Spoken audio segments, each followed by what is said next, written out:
అయ్యి బాబోయ్! ఈ కూరగాయని ఇట్టా చేసుకుని అన్నంలో కలుపుకొని తింటే నా సామిరంగా జర్రమని జారిపోతుంది. ఏంది అన్నంలోకి కూరకి ఎవరికైనా జర్రమని జారిద్ది, నీకేంటి కొత్తగా జారదా?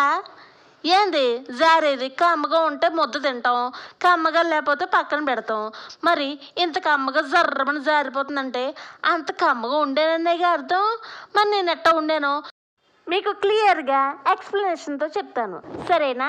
ఇట్టగా కేజీ చికెన్లో మనం ఎంత మసాలా రుబ్బుకోవాలంటే 2 అల్లం ముక్కలు, ఒక 5 వెల్లుల్లిపాయ రెబ్బలు, ఒక 7 లవంగాయలు, దాల్చిన చెక్క పెద్దదైతే దాంట్లో సగం 3 ముక్కలు, ఒక 5 యాలక్కులు, ఇక 1 టేబుల్ స్పూన్ జీలకర్ర, 2 టేబుల్ స్పూన్ ధనియాలు. మీరు ధనియాలు ఏమీ వేయించక్కర్లేదు, చక్కగా ఇలా పచ్చివే 2 టేబుల్ స్పూన్ వేసుకుంటే చాలు. ఇక మీరు కొంచెం స్పైసీగా కావాలంటే మిరియాలు అనేది నేను ఎన్ని వేస్తున్నానో అన్ని వేసుకొని ఇలా దంచుకోండి.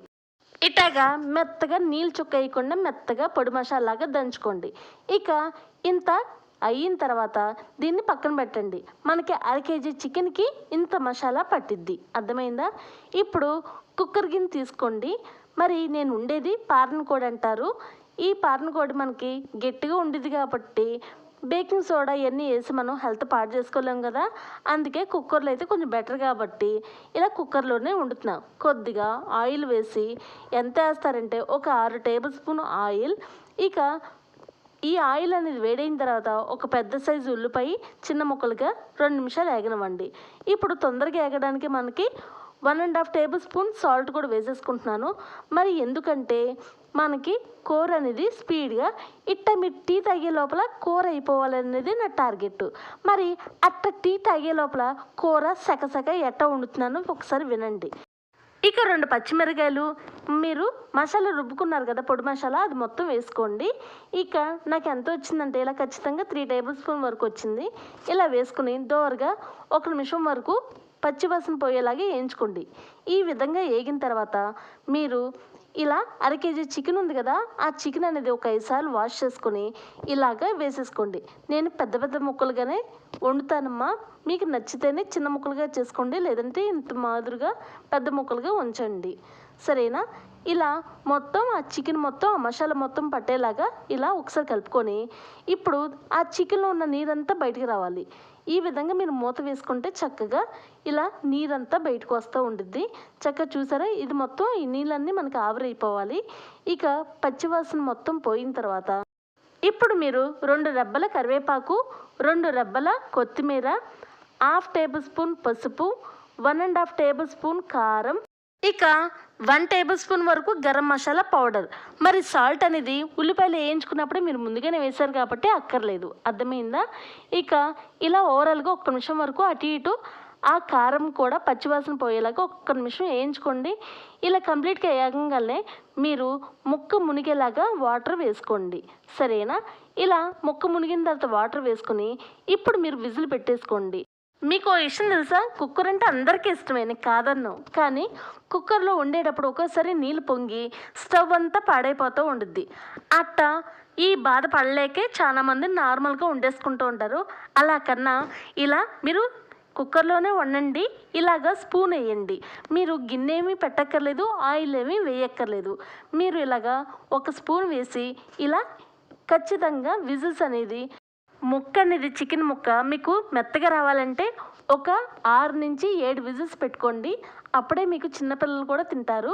లేదంటే 5 విజిల్స్ అంటే కొంచెం మీరు బాగా నవ్వాల్సి వచ్చింది. అందుకనే మీకు చిన్నపిల్లల నుంచి పెద్దవాళ్ళ వరకు తినాలంటే ఒక 6 నుంచి 7 విజిల్స్ వరకు పెట్టుకోండి, అర్థమైందా?